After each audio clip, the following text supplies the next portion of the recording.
సంక్రాంతి పండుగ అంటే ఆంధ్రాలో ఫేమస్. మరి ఈ పండుగ షాపింగ్ కి ఎస్ఆర్ షాపింగ్ మాల్ ఫేమస్. నమస్తే, నేను Keshav. Welcome to Suman TV. తిరుపతిలో జరిగిన తొక్కిసలాట, తదనంతర పరిణామాలు, ప్రభుత్వం తీసుకున్నటువంటి చర్యలు. తాజాగా వైకుంఠ ఏకాదశి కార్యక్రమం తిరుమలలో వైభవంగా జరుగుతుంది. అనేక మంది ప్రముఖులు అక్కడ సందర్శించుకుంటున్నారు. అయితే విచారణ పర్వం ఏ విధంగా ముందుకు సాగబోతుంది, అనుమానితుల పేరుతో జరిగినటువంటి ప్రచారాన్ని ఎంతవరకు అధికారులు సార్ట్అవుట్ చేసేటువంటి పనిలో ఉన్నారు. ఈ అంశాలను విశ్లేషించేటువంటి ప్రయత్నం చేద్దాం. మనతో పాటు సుబ్రహ్మణ్యం గారు, అనలిస్ట్ ఉన్నారు. సుబ్రహ్మణ్యం గారు నమస్కారం. నమస్కారం సార్.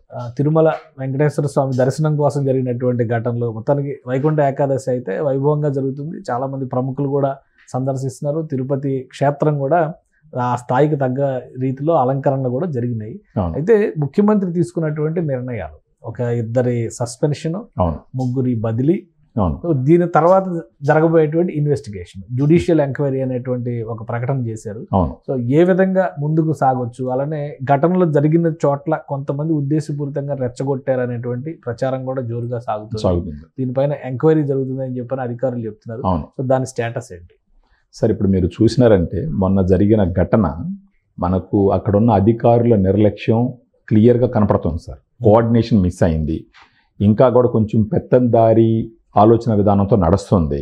మేమేమన్నా చేయగలం అన్న ఒక ఆలోచనతో ఇంకా నడుస్తూ ఉంది. కొన్ని ఆగమ శాస్త్రాలకి విరుద్ధంగా కూడా కొన్ని అక్కడ నిర్ణయాలు తీసుకున్నారన్న విషయం మనకు క్లియర్గా తెలుస్తూ ఉంది యాక్చువల్గా. అయితే ఏది ఏమైనప్పటికీ చంద్రబాబు నాయుడు గారు తీసుకున్నటువంటి కొన్ని సిరీస్ ఆఫ్ యాక్షన్స్ వచ్చేసి అవి కంపల్సరీ అవసరం. అలా చేయడం కూడా మంచిది. ప్రత్యేకించి ఒక ఇద్దరిని సస్పెండ్ చేయడము, ఒక మిగతా వాళ్ళని ట్రాన్స్ఫర్ చేయడం అన్నది. దానితో పాటు అక్కడ ఒక జ్యుడిషియల్ లెవెల్లో విచారణ కూడా కమిటీ వేయడం జరిగింది సార్. ఇప్పుడు ఈ కమిటీ నిగ్గుదేల్చాల్సిన విషయాలు చాలా ఉన్నాయి. అంటే ఇప్పటి వరకు మనకు తెలుస్తున్న ఇన్ఫర్మేషన్ ఏంటంటే అక్కడ ఉన్నటువంటి కొంతమంది అధికారులు నిర్లక్ష్యము, కోఆర్డినేషన్ లోపము, వీటన్నిటికీ కంటికి కనపడ్డట్టు తెలుస్తూ ఉంది. అక్కడ కొంతమంది కుర్రాళ్ళు, అది మనం నిన్న అనుకున్నట్టు ఒక 10-15 మంది కుర్రాళ్ళు అక్కడ కావాలనే ఏదో చేసినారన్న ఒక డిస్కషన్ కూడా జరుగుతుంది. ఇప్పుడు అది క్లియర్గా ఈ విచారణలో తేలాలి యాక్చువల్గా.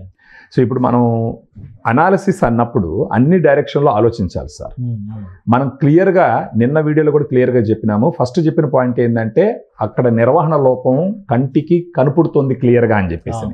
కానీ ముఖ్యమంత్రి ఒప్పుకున్నారు కదా, ముఖ్యమంత్రి ఒప్పుకున్నారు. డిప్యూటీ సీఎం పవన్ కళ్యాణ్ గారు క్షమాపణ చెప్పినాడు. సో దాంట్లో నుంచే మనకు అర్థమవుతున్నది ఏంటంటే నిర్వహణ లోపం క్లియర్గా కనిపిస్తుందని చెప్పేసి. అక్కడ అధికారులు చేసినటువంటి ఎన్నో నిర్ణయాల వల్ల ఇలా జరిగింది అనేసి మనం నిన్న కూడా అనుకున్నాం. దాంట్లో ఒకటి వచ్చేసి మామూలుగా ఈ వైకుంఠ ఏకాదశి రోజున జనరల్గా 2 రోజులు మాత్రమే భక్తులని అలవ్ చేయాలన్నది ఆగమ శాస్త్రం ప్రకారం ఉన్నటువంటి ఒక ఆచారం. సో చంద్రబాబు నాయుడు గారు వాళ్ళు చెప్తున్నది ఏంటంటే ఇంతకు ముందర 10 రోజుల పాటు టోకన్లు ఇచ్చి భక్తుల్ని ప్రవేశానికి అలవ్ చేసినారన్నది ఒక ఇది.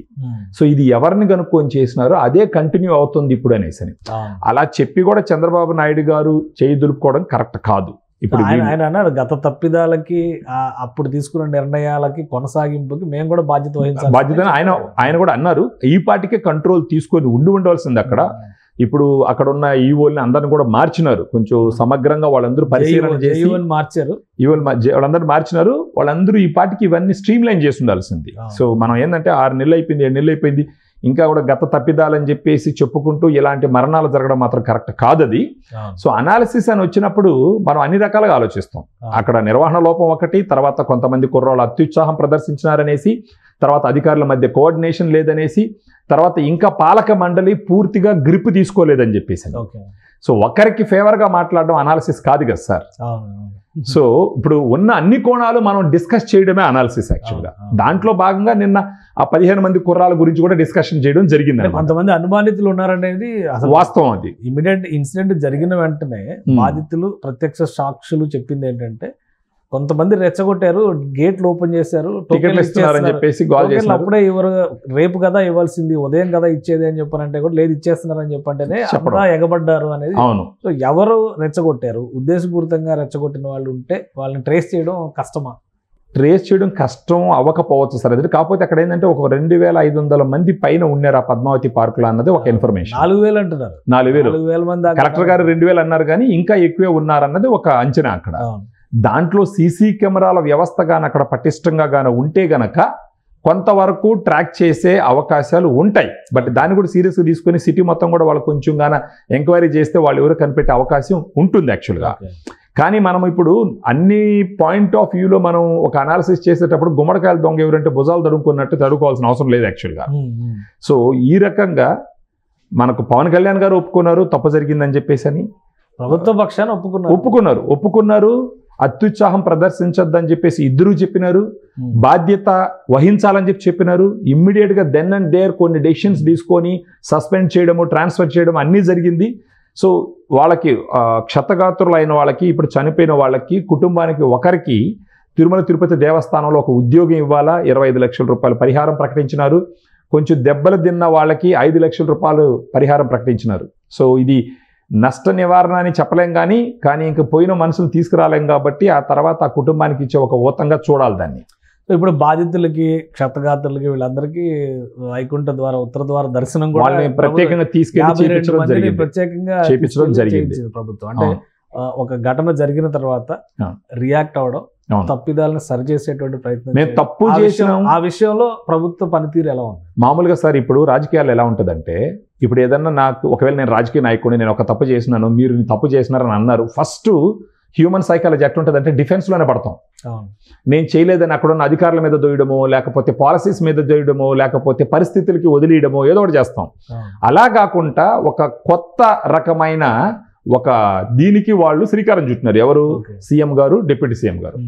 సీఎం గారు సాక్షాత్ ఒప్పుకున్నారు, ఇక్కడ నిర్వహణ లోపం ఉంది, పెత్తందారి ఆలోచన విధానం నుంచి బయట రావాలి మీరు అని చెప్పారు అని క్లియర్గా చంద్రబాబు గారు చెప్పినారు. అదే విధంగా పవన్ కళ్యాణ్ గారు మమ్మల్ని క్షమించండి, ఇక్కడ తప్పు జరిగింది. ఇప్పుడు ఒకసారి తప్పు జరిగింది క్షమించండి అని ఎవరన్నా ఒక మాట చెప్పినారు అని అంటే డైరెక్ట్గా ఏం మెసేజ్ ఇస్తున్నారు? ఇంకొక తప్పు జరిగేదానికి మాకు తెలిసే అవకాశం ఇవ్వమని డైరెక్ట్గా చెప్పడమే దాని అర్థం. సో ఇప్పుడు ఆ ఘటనల తర్వాత ఎంక్వైరీ ఇదంతా ప్రొసీజర్ దాని ప్రకారం జరుగుతుంది. ఈ రోజు జరుగుతున్నటువంటి వైకుంఠ ఏకాదశి తిరుమల క్షేత్రంలో జరుగుతున్నటువంటి తీరుని మీరు ఎలా విశ్లేషిస్తారు? అంటే ఇన్ని నెగిటివ్ పాయింట్స్ జరిగినాయి కదా, బట్ దాని తర్వాత నిర్వహిస్తున్నటువంటి విధానం ఎలా ఉంది? కొంచెం జాగ్రత్తగా ఉండరు, కొంచెం ఓన్ చేసుకున్నారు. అక్కడ ఇంక ఇలాంటి పొరపాట్లు జరగకూడదని చెప్పేసి ఒక కృతజ్ఞతతో, అంటే తప్పును సరిదిద్దుకునే క్రమంలో జరుగుతున్న చర్యలుగా చూడాలి సార్ వాటిని. ఓకే. సో ఆ రకంగా చాలా మంది విఐపీలు కూడా దర్శనానికి వచ్చారు. అది ఒక దుర్ఘటన సార్, అది ఒక ప్రమాదం, జరిగి ఉండకూడదు. మరి వెంకటేశ్వర స్వామి ఎందుకు అలా చేసినట్టు తెలియదు, యాక్చువల్ ఆయనకే తెలియాలా పూర్వాపరాలు. ఇది జరిగి ఉండకూడదు, జరిగింది, చాలా విచారకరం. అది తిరుపతి లాంటి ఒక పుణ్యక్షేత్రానికి ఇలాంటి ఒక అపశృతి జరగడం అన్నది ఫస్ట్ తెలుగులుగా మనం జీర్ణించుకోలేనటువంటి విషయం, హిందువులు అసలు జీర్ణించుకోలేరు. చంద్రబాబు నాయుడు గారు ఒక మాట అన్నారు సార్, ఎవరైనా సరే తెలిసి తప్పు చేసి ఉంటే దీంట్లో కలియుగ దైవం అయినటువంటి వెంకటేశ్వర స్వామి వచ్చే జన్మ దాకా వెయిట్ చేయడు, ఈ జన్మలోనే లెక్కలు తేలస్తాడు అని క్లియర్గా చెప్పడం జరిగింది సార్. సో ఈ పాయింట్ నేను అనుభవంతో చెప్తున్నాను అన్నట్టు చెప్తున్నాడు ఆయన.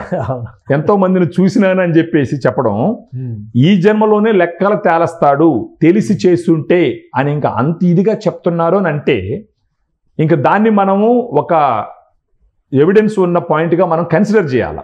సో ఆ రకంగా దీంట్లో కుట్ర కోణం ఉండి ఎవరన్నా చేసి ఉంటే మాత్రం ఖచ్చితంగా ఎవ్వరూ తప్పించుకోలేదు. మనకు చరిత్రే చెప్తుంది యాక్చువల్గా. వెంకటేశ్వర స్వామి మీద కత్తిగట్టిన ఎవరైనా సరే కాలగర్భంలో కలిసిపోయినట్టు మనకు చరిత్ర చెప్తుంది. సో మొన్న జరిగిన సంఘటనలో కూడా ఒకవేళ ఇటుపక్కోళ్ళు చేసున్నా అటుపక్కోళ్ళు చేసున్నా ఇద్దరికి సంబంధం లేకుంటే ఇంకెవరినా చేసున్నా కాలగర్భంలో సెటిల్ అయిపోతుంది. బ్రహ్మరాత కన్నా కూడా ముందరే గెలిచిపోతారు సార్. అది క్లియర్గా చంద్రబాబు నాయుడు గారు చెప్తున్నారు.